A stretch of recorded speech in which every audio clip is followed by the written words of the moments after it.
ravi de vous accueillir encore une fois pour cette fin de matinée. On a eu Jean-Claude Legrand hier, le directeur général des relations humaines du groupe L'Oréal.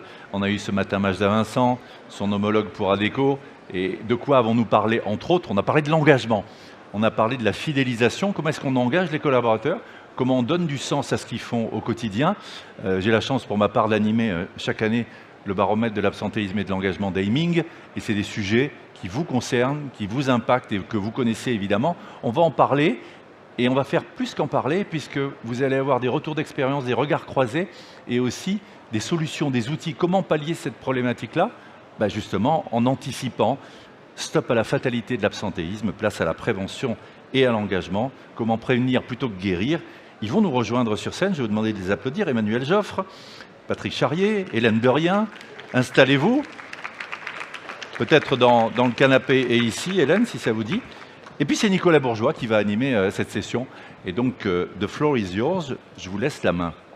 Merci, super sympa, et merci à toutes et tous de venir écouter des retours d'expérience de nos trois invités aujourd'hui.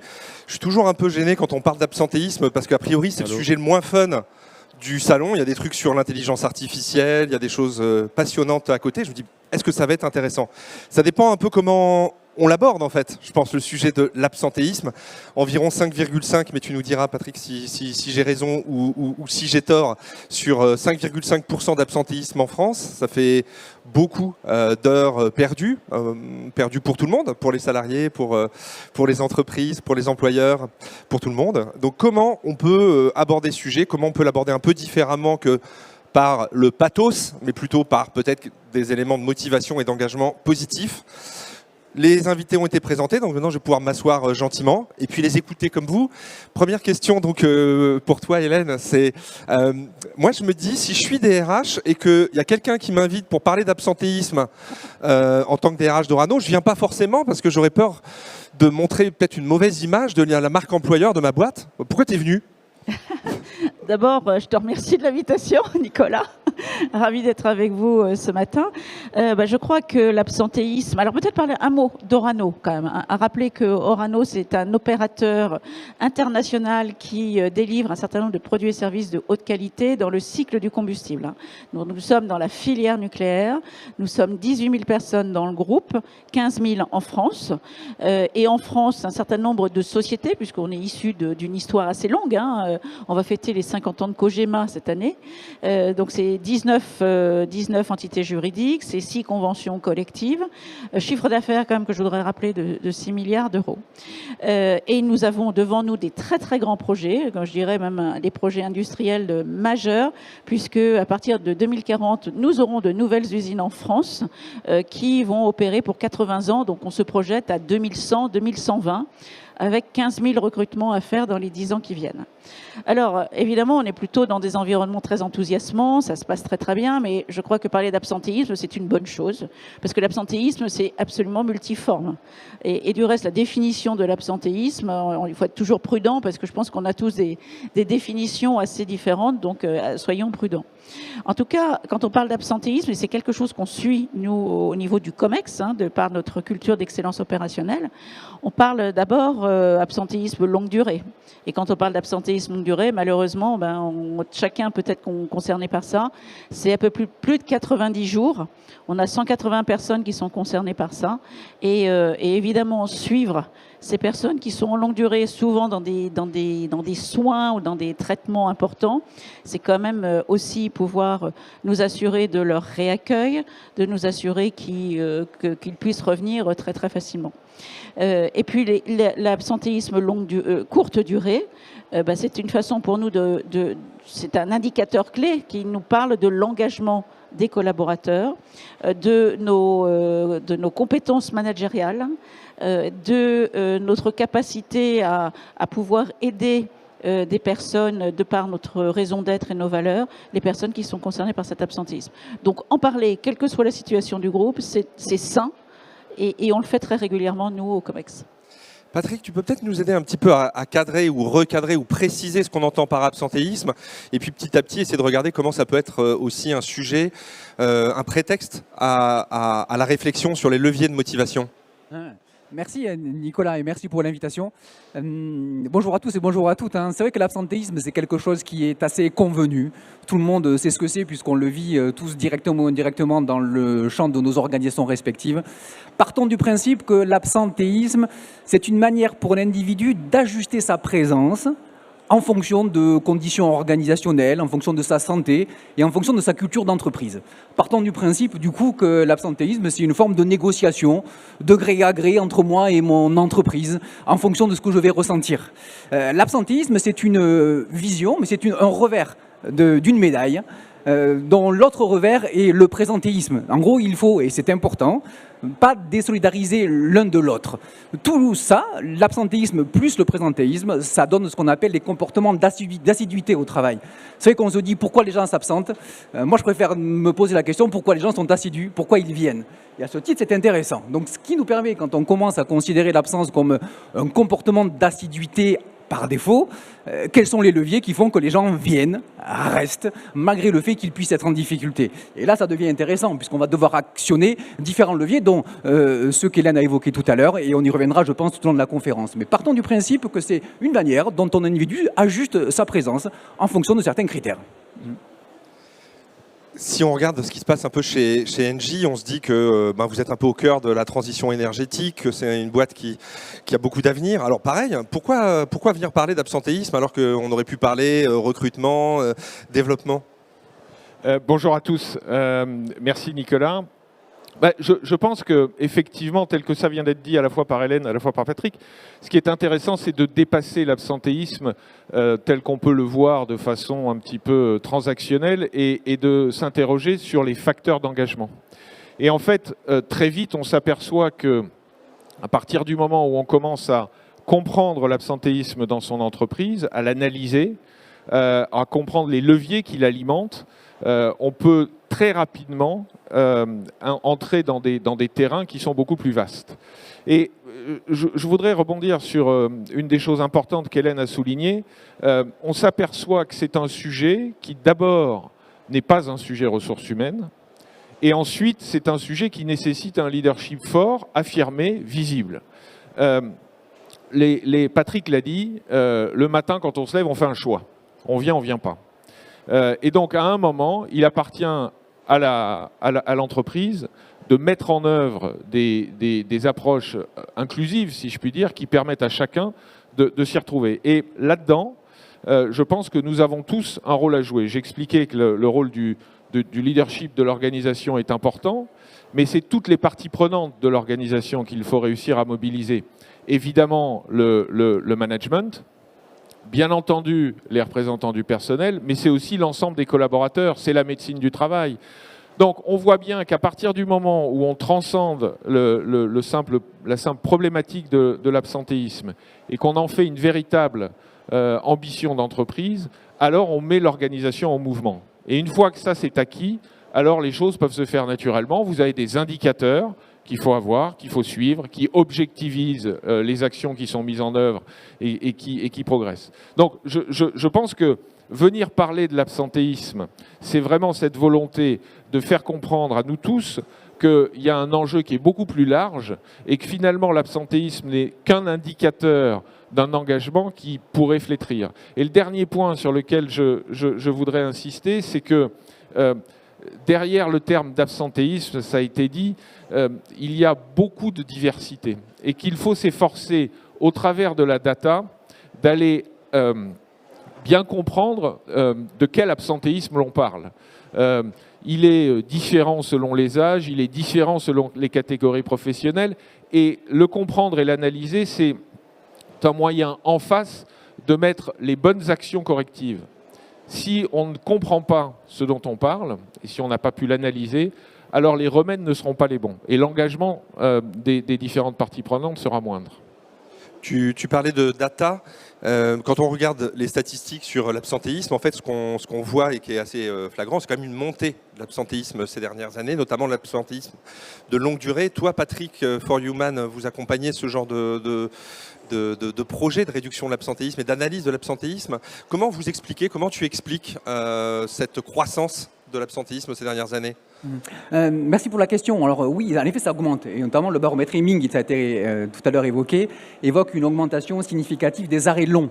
Et notamment, ce qui est intéressant, c'est que dans les arrêts longs, principalement, ce qui contribue le plus, c'est des problématiques de santé mentale. Donc ça, c'est intéressant. Ça veut dire qu'il y a un lien entre cette progression des arrêts longs et la contribution des problématiques de santé mentale. Comment on l'explique? Parce qu'il y a quand même, dans une société où c'est vrai qu'on doit performer, et je pense qu'on est tous bien axés et orientés vers cette ligne-là, il y a une forme d'épuisement global. Et j'aimerais peut-être, dans ce qui contribue, ce qu'on analyse nous, il y a trois formes finalement d'éléments qui contribuent, parce que l'épuisement, c'est une conséquence qui peut être liée à trois origines. Il y a la fatigue liée, et ce qu'on observe beaucoup, à la quantité, ce que j'ai à faire et beaucoup à faire, avec face à ça peu de moyens pour y arriver. Et ça, c'est vrai, c'est difficile, mais on le connaît bien, c'est assez documenté.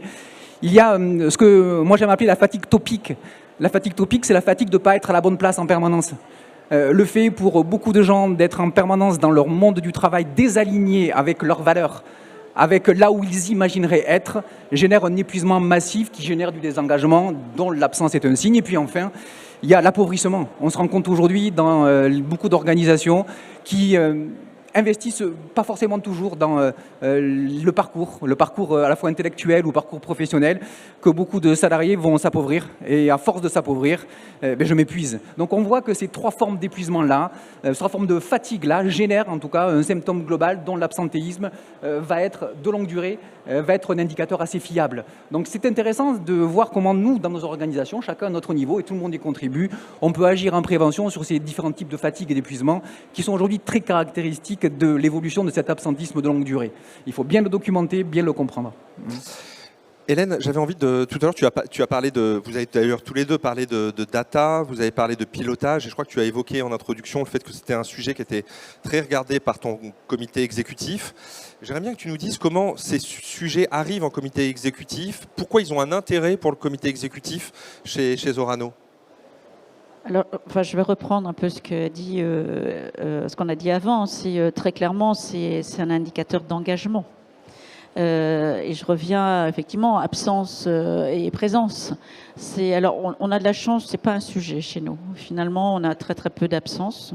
Alors évidemment, ça dépend des organisations, mais l'objectif, c'est effectivement de nous assurer de l'engagement de chacun et du plaisir que chacun a à venir. Alors du plaisir, j'espère en tout cas, à venir au travail chaque matin. On travaille beaucoup sur les compétences managériales. En fait, on a créé une école du management il y a à peu près une dizaine d'années qui a pour objectif justement de former les managers. Mais quand je dis les managers, c'est tous les managers. C'est du COMEX jusqu'au chef de car dans les usines.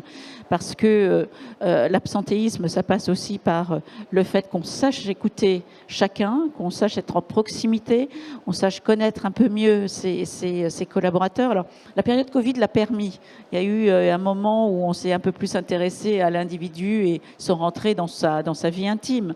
Mais en tout cas, à mieux être en proximité et mieux connaître les difficultés qu'il peut y avoir.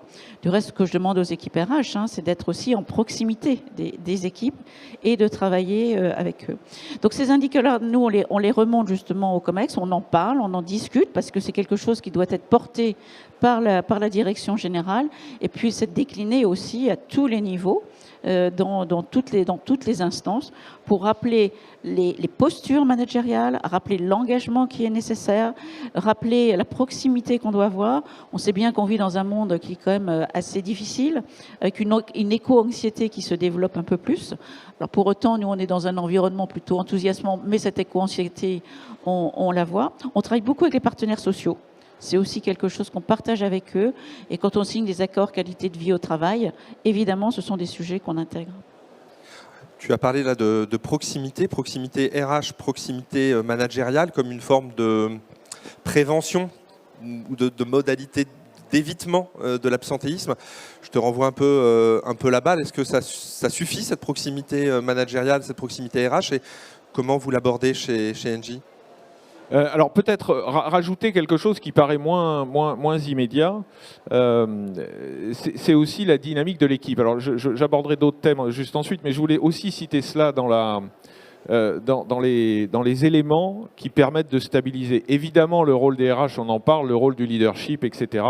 Mais je pense que c'est important qu'il y ait une forme de responsabilisation collective, et notamment quand on parle de la partie mentale, qui est une forme de bienveillance. Et on a dans certaines de nos organisations comme ça j'allais dire des capteurs humains, hein, et c'est extrêmement puissant et ça permet effectivement là aussi de structurer une culture, parce que finalement la synergie, si je puis dire, de toutes ces parties prenantes, de tous ces acteurs, elle met en mouvement l'organisation et ça crée une culture. Alors je voudrais aussi, pour illustrer, partager avec vous ce que nous faisons chez Engie, parce que évidemment, une grande entreprise, 50 000 personnes en France, 100 000 personnes dans le monde, on peut penser que tout cela est désincarné. Mais en fait, il y a la logique aussi d'avoir des programmes. On a des licences pour opérer, hein, auxquelles on est attaché. C'est la sécurité de nos assets, la sécurité des personnes. Mais on a un programme qui s'appelle No Mind at Risk, qui est vraiment autour de la santé mentale, que l'on est en train de déployer, qui part d'un postulat qu'il faut dans un premier temps évaluer la situation au travers de sondages, au travers d'interviews, au travers d'indicateurs, pour déployer ensuite un plan d'action, des actions concrètes qui sont réparties et qui sont portés par les différents acteurs de la compagnie, et tout cela pour créer une boucle vertueuse et aller s'assurer que personne n'est laissé sur le bord du chemin. On a un certain nombre de partenaires extérieurs, on a des hotlines que les collaborateurs peuvent appeler de façon totalement anonyme, qui leur permettent là aussi. C'est quelque chose qui est porté encore une fois par le leadership de l'organisation, qui est fait avec sincérité et engagement. Ça n'est pas parfait. Je ne veux pas donner l'impression que voilà, les choses sont acquises et que tout est bien. Non, c'est un engagement quotidien de chacun et de chacune d'entre nous, évidemment. Mais c'est une illustration de la façon dont les entreprises le portent au cœur de leur pratique. Hein. Et donc, il faut y aller progressivement. Hein. Pour ceux d'entre vous qui veulent se lancer dans cette démarche, il faut le faire progressivement, petit à petit, et les choses se mettent en place. Et encore une fois, on shift la culture, comme je le disais tout à l'heure. Patrick, est-ce qu'on se trompe ou pas quand on dit que pour traiter les enjeux d'absentéisme qu'on peut avoir, qu'ils soient d'ailleurs modérés ou élevés, on doit travailler sur les leviers d'engagement? Comme ça, a priori, je me dis, déjà, regarde un peu statistiquement ce qui se joue, peut-être il y a des aspects curatifs, peut-être des aspects de prévention presque de nature médicale ou de nature psychologique. Et là, on part directement à se dire, ben, finalement, le truc qui marche bien, c'est quand on donne, ce que tu as un petit peu dit et ce que vous avez dit tous les deux, du sens au travail. Est-ce qu'on ne se trompe pas quand il ne faut peut-être pas opposer les deux, mais quand on traite l'un plutôt que l'autre? Non, tu as raison, on ne se trompe pas. Je pense que la question de l'engagement et celle de l'absence sont intimement liées. Par contre, je pense que pas forcément là où on l'imagine. Je pense que chacune d'entre vous, dans vos entreprises, vous mesurez à la fois l'engagement, peut-être, pour avoir des données extra-financières, mesurer l'absence, plus ou moins bien, et la santé aussi de notre côté. Et souvent, ces mesures, elles sont très dissociées. Or, il faut qu'elles soient intimement liées. Elles sont intéressantes quand elles sont liées. Par exemple, on va voir que les données, elles disent des choses intéressantes, notamment que dans une entreprise, quand vous avez un niveau d'engagement qui est très élevé, et que vous avez un niveau de fatigue ou de santé qui n'est pas très bon, vous allez avoir un niveau d'absence qui va être parfois extrêmement faible. Ça veut dire en gros que quand on comprend bien le lien entre un engagement très fort, un niveau de santé dégradé et un absentéisme faible, ça veut dire qu'il y a beaucoup de présentéisme. Ça veut dire qu'il y a des gens qui viennent, qui ajustent leur présence en venant malgré le fait qu'ils soient fatigués, et qui vont avoir des comportements de présentéisme, où ils vont produire beaucoup d'erreurs, ils vont être beaucoup moins attentifs, beaucoup plus irritables, et donc ils vont aussi, on le sait par les études, coûter de l'argent. Donc en gros, il y a quelque chose d'assez intuitif, un fort engagement qui va être poussé pour des raisons plus ou moins justifiées ou justifiables, peut, de façon très contre-intuitive, générer un engagement de mauvaise qualité. C'est pour ça que l'engagement il est intéressant quand on le mesure avec finesse, c'est-à-dire que, vous savez, il y a différents types d'engagement. Il y a un engagement qui est assez normatif, c'est-à-dire qu'on considère que j'ai un contrat moral avec mon entreprise. En gros, si j'y suis pas pour mes patients, mes clients ou mes collègues, ça ne marchera pas, donc je vais venir quoi qu'il m'arrive. Celui-ci, on sait qu'il n'est pas très protecteur, alors qu'on a un engagement qui est affectif, dont on sait qu'il est beaucoup plus protecteur et qu'il va générer une présence de qualité et de la faible absence. Ça veut dire qu'une organisation, Ça renvoie à tous les leviers qu'on a vus tout à l'heure, dans lesquels je vais me réaliser, dans lesquels je vais m'épanouir, dans lesquels je suis considéré avec justice, dans lesquels je suis écouté quand j'en ai besoin. Cet engagement-là, il est utile. Sauf que pour beaucoup d'entre vous, vous mesurez l'engagement avec les 3, 4, 5 questions un peu classiques qu'on connaît tous, qui ne nous aident pas vraiment à lier l'absentéisme et l'engagement, malheureusement. Et c'est là où il faut être précis dans ce qu'on mesure. On ne peut faire évoluer que ce qu'on mesure, on ne peut faire évoluer que ce qu'on mesure bien. Et je pense qu'on ne mesure pas bien les choses. Et ça, c'est un problème, peut-être. En fait, petit à petit, je trouve qu'on aborde les bons sujets. On arrive sur les sujets d'engagement et comme vous l'aviez dit les uns les autres, en fait, le matin, dans sa voiture ou dans les transports collectifs, on va avoir tous des manières différentes d'aller au travail. Peut-être même que dans la vie, dans un premier temps, il y a un truc qui va nous intéresser dans une entreprise et ça va bouger. Par exemple, je sais pas, on va être à fond sur le sens de travailler chez Orano parce que c'est l'indépendance énergétique de la France, par exemple, je dis quelque chose, ou chez Engie pour des raisons relativement proches. Et puis, au fur et à mesure, on va grandir et puis il y a d'autres trucs qui vont faire sens. Ça va être l'équipe, ça va être les modes de management, ça va être le niveau de responsabilité que je vais avoir. Je me dis que si on est des RH, comment on fait pour travailler sur tous les leviers d'engagement simultanément que toute une population doit vouloir retrouver? Est-ce que vous travaillez sur tous ou est-ce que vous vous dites non, on va focus sur des trucs vraiment qu'on peut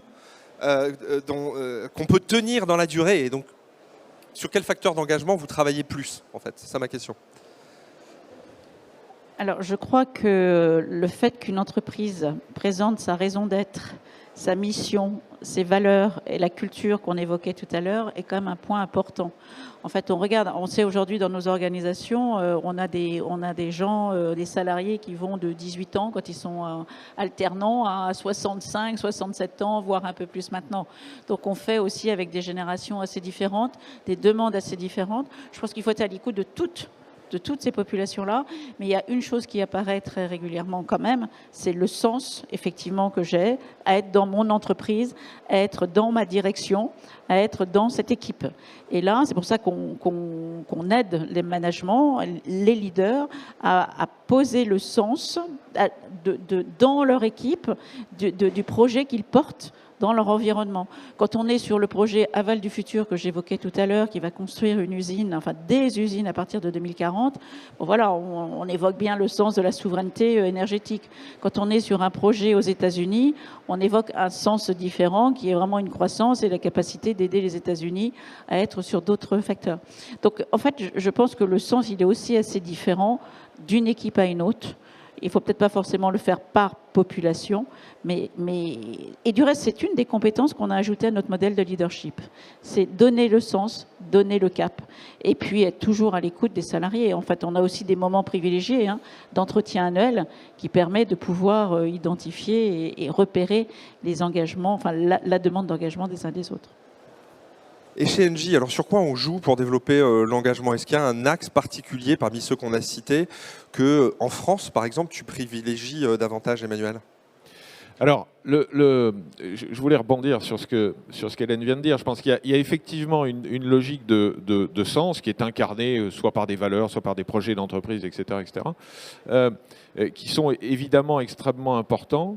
Et puis, ensuite, il y a un travail de proximité qui a été aussi mentionné.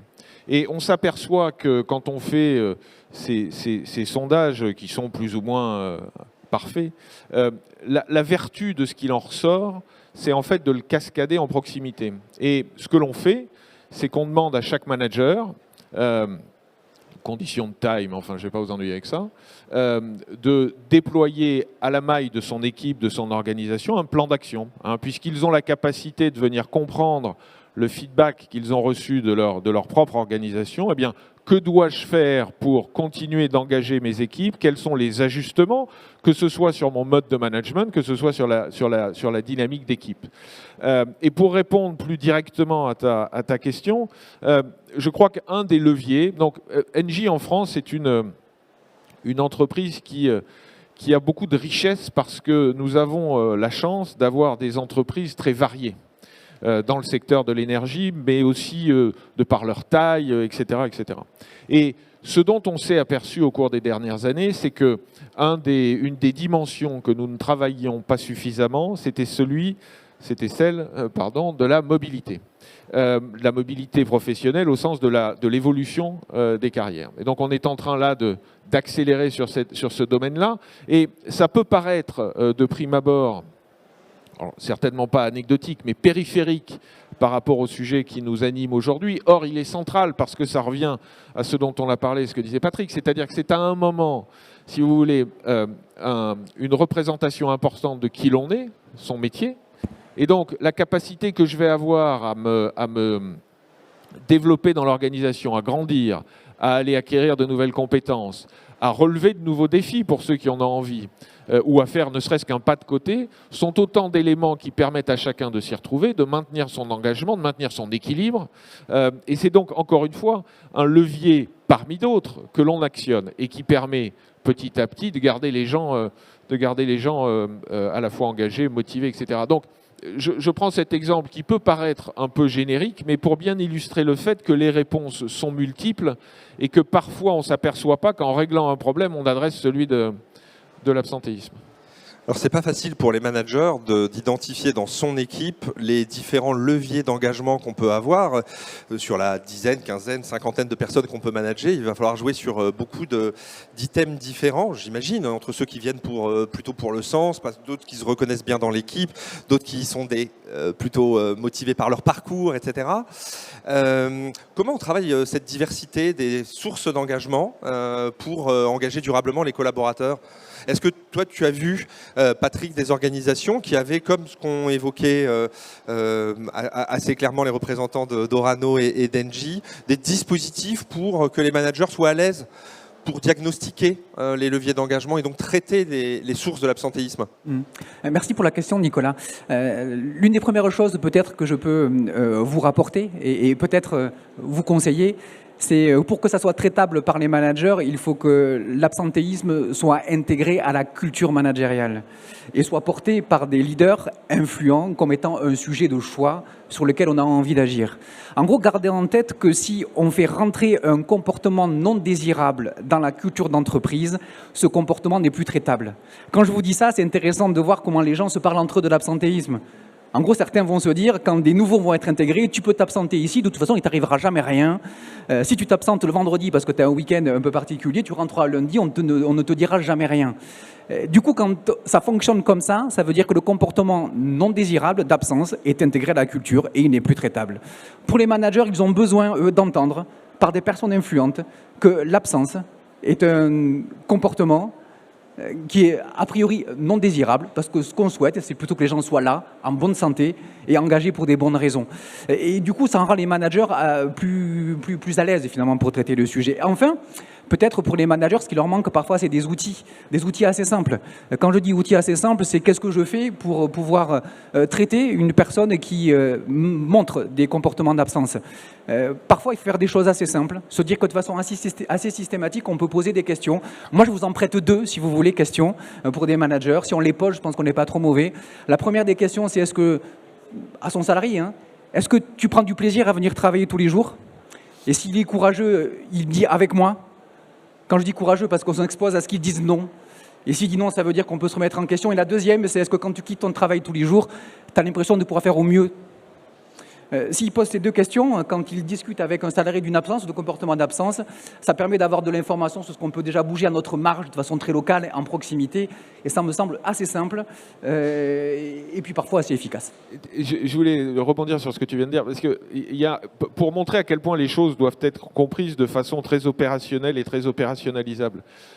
Une chose qui existe dans certaines de nos entités et qui est un moyen de montrer de l'intérêt à tout le monde, c'est, certains d'entre vous doivent le faire, j'imagine, dans leur boutique aussi, c'est des entretiens de retour. C'est-à-dire quand la personne a été absente, on l'accueille, on lui explique ce qui s'est passé pendant la durée de l'absence, on lui demande s'il y a des choses que l'on doit faire et que l'on doit adapter dans le cadre de sans parler de choses médicales. Si vous voulez, c'est une somme de détails, le fait de pouvoir inverser une courbe. Et je trouve que ces questions, qui montrent bien, encore une fois, une forme de bienveillance et de proximité, ou les entretiens, je donne cet exemple très basique, c'est aussi là un moyen de reconnecter. Hélène, tu voulais réagir Oui, non, mais je suis complètement d'accord avec ça. On fait aussi des entretiens de réaccueil, voire on fait des entretiens dans la période d'absence, justement, où on essaye de garder cette proximité, de comprendre et de savoir ce qui s'est passé. Ok, merci en tout cas de progressivement avoir glissé de la notion d'absence à la notion d'engagement. Et donc, la parole est à la salle. Oui, voilà. Qui a envie de poser des questions à nos 4 invités? On va vous apporter le micro, vous allez vous présenter, et puis on va écouter votre question. Donc monsieur d'abord, et puis vous derrière madame après. Voilà. Question à nos invités, et on vous écoute. Ça fonctionne, allez-y. Non, il ne fonctionne pas. Elle, please. Voilà, celui-ci, allez. On fait un petit échange de vos procédés de micro. Parfait. On vous écoute, merci. Bonjour, je m'appelle Dorian, je suis apprenti RH chez Enedis. Déjà, je tiens à vous remercier tous les trois pour cet échange. Monsieur Joffre, il y a quelques instants, vous nous parlez de la sécurité des collaborateurs, notamment sur Nacelle. Est-ce que, donc ma question est la suivante, est-ce que l'amélioration de la sécurité chez Engie a permis de réduire l'absentéisme au sein des équipes techniques? Merci beaucoup de votre question. Y a forcément un impact, évidemment. Mais je veux vraiment souligner que notre enjeu sur cet élément-là, il était pas tant l'absentéisme que la sécurité des personnes qui travaillent chez Engie. Ce que je veux dire par là, c'est qu'il est absolument intolérable que quelqu'un se lève et soit blessé, voire perde la vie quand il vient travailler ou elle vient travailler chez Engie. Donc notre problématique là, elle n'était pas du tout celle de l'absentéisme, même s'il y a une répercussion, elle est vraiment celle de s'assurer de la sécurité des personnes. Et là encore, et je le souligne parce que ça va de pair avec cette dimension culturelle que je mettais en avant tout à l'heure sur la logique d'absentéisme, il en va de même. Le réflexe sécurité, c'est quelque chose qui se cultive à tous les étages de l'organisation et chez toutes les parties prenantes. Et donc le travail qui a été fait au cours des 4-5 dernières années chez Engie, ça a vraiment été celui-là. C'est on mesure, on réagit, on corrige et on en parle et on le rend visible. Ça fait partie de nos objectifs annuels qui sont suivis, qui sont traqués, etc., mais sous l'angle de la sécurité. Et je peux dire qu'on est exactement dans le même cas. Exactement la même chose. Une autre question. Madame, merci de vous présenter, on vous écoute. Bonjour, je suis Joanna Le Calvé. Monsieur Charrier, vous indiquez tout à l'heure se poser 4 ou 5 questions pour comprendre le désengagement ou bien du coup l'absentéisme du salarié. Est-ce que vous pourriez nous en dire davantage sur ces 4-5 questions à se poser, s'il vous plaît? Les questions de l'engagement, c'est ça, en lien avec l'absentéisme?